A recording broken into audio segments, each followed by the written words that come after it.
They tapped under my floor every night.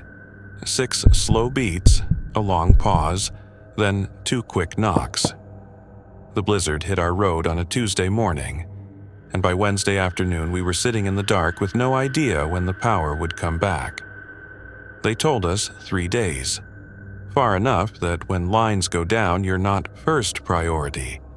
My wife kept saying we should have bought a generator. Then, suddenly you're eating cold soup and wearing 2 jackets indoors. Our neighbor Ed had a loud generator. He let us run an extension cord over to keep the fridge going and charge our phones. He'd been renting out his spare room to some landscaper for a few months. I'd seen the guy around. Quiet. Drove an old white van with lawn equipment in the back. The first night without power was fine. Uncomfortable, but fine. We went to bed early because there wasn't much else to do. That's when I heard it. Tapping. Not loud, not frantic. Just soft and steady. Tap, tap, tap, tap, tap, tap, pause, tap, tap. I figured it was pipes. We get that sometimes when it's cold. Metal contracts makes noise. I rolled over and tried to sleep. My wife was already out. She can sleep through anything. Once slept through a car alarm going off right outside our window for 20 minutes. Second night, same thing. 6 slow taps, long pause, 2 quick ones. Always the same pattern. I mentioned it to my wife at breakfast, and she said she hadn't heard anything, but she sleeps like the dead, so that didn't surprise me. Probably mice, she said. But mice don't tap in rhythm. Mice scurry and scratch. This was deliberate, almost like someone drumming their fingers or testing something. I couldn't shake the feeling that it wasn't just the house. I tried to ignore it. We had bigger problems. The generator kept cutting out, and Ed had to keep going outside to fiddle with it. The cold was getting worse. I'd stuffed towels under the doors to keep drafts out, and we were going through firewood faster than I thought we would. The living room smelled like smoke and wet wood. Third night, the tapping got louder. Or maybe I was just listening harder. 6 beats. Pause. 2 sharp knocks. Right under our bedroom, right under where I was lying. I got up, grabbed a flashlight. My wife asked where I was going, and I told her I needed to check something. She mumbled something about letting it wait until morning, but I couldn't. The sound was driving me crazy. Plus, I had this feeling. Hard to explain, like when you know someone's watching you but you can't see them. I went outside. The wind was brutal. Snow everywhere. I walked around to the side of the house where the Crawlspace entrance is. It's this little wooden door, maybe 2 feet by 2 feet, that you have to unlatch. We only go under to check leaks. The latch was open. I stood there for a second, shining my light at it. I couldn't remember the last time anyone had been down there. Maybe last spring when we had that pipe issue, but I definitely latched it back. I always do, my dad taught me that. Always secure things properly or you'll regret it later. I should have gone back inside and called someone. Education, the police, anyone. But it was 3 a.m. and freezing, and part of me still thought I was being paranoid. So I opened the door and crawled in. The space under the house is maybe 3 feet high. You have to move on your hands and knees. I swept the flashlight around. Just dirt and support beams and old insulation hanging down. Spider webs everywhere. I hate spiders, but that wasn't what I was thinking about right then. Then I saw them. Boot prints. Fresh ones. In the dirt. Leading deeper under the house toward the back corner. My hands started shaking. Not from cold.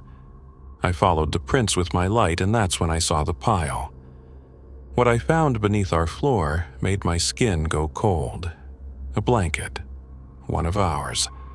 The blue one we keep in the hall closet for guests, and next to it, 2 empty coffee thermoses, the good kind we use for camping. There was also a water bottle, half full, and some granola bar wrappers. Someone had been living under our house. I backed out fast, didn't even think, just crawled backward as quick as I could and stood up outside. I was breathing hard. My head felt weird. Light, like I might pass out. I bent over with my hands on my knees for a minute trying to calm down. I woke up my wife, told her everything. She wanted to call the police right away, but I said, wait. Let me talk to Ed first.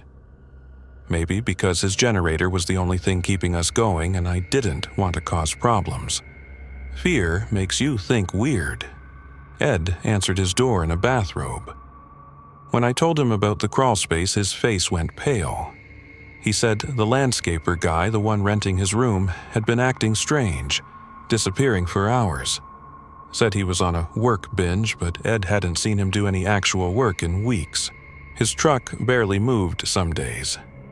We went over to the house together. The guy's van was still in Ed's driveway. We looked inside through the windows. Tools everywhere, but none of them had tags or labels. Loose equipment piled up. And on the passenger seat, a blue knit cap. The same color as the one I'd seen prints from under our house. Ed called him down. The guy came to the door looking nervous, thin, tired eyes. Dark circles like he hadn't slept right in weeks. When Ed asked him about it, he didn't even deny it. Just started crying. Said he'd been hiding under our place during the storms because Ed's spare room didn't have heat and he couldn't afford to keep warm. Said he'd been watching our routine, learning when we left for work, when we went to bed so he could crawl out and warm up without anyone knowing. He wasn't violent, wasn't trying to hurt anyone, just terrified and desperate and too proud to ask for help. We called the police anyway. What else could we do? You can't have someone living under your bedroom floor. The officer who came out wrote it all down like it was a logistics issue. We thought calling the police would end it. It didn't feel that simple. Talked about homelessness resources and mental health services. Very matter of fact. Like this happened all the time. The power came back on the next day, but I still hear it sometimes. The tapping. 6 slow beats, pause, 2 quick knocks. Even though I know it's just the house settling. Even though I know he's gone. I can't stop thinking about those boot prints in the dirt. About how thin the floorboards are. About how close a fear can get before you even notice it's there. My wife wants to move. I don't blame her. But part of me thinks it wouldn't matter. Because now I know. There's always something between you and the people who are desperate. Sometimes it's just a board. Sometimes it's luck. And sometimes that gap is so small you can hear them breathing.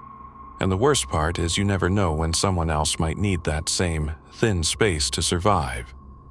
We still sleep uneasily some nights.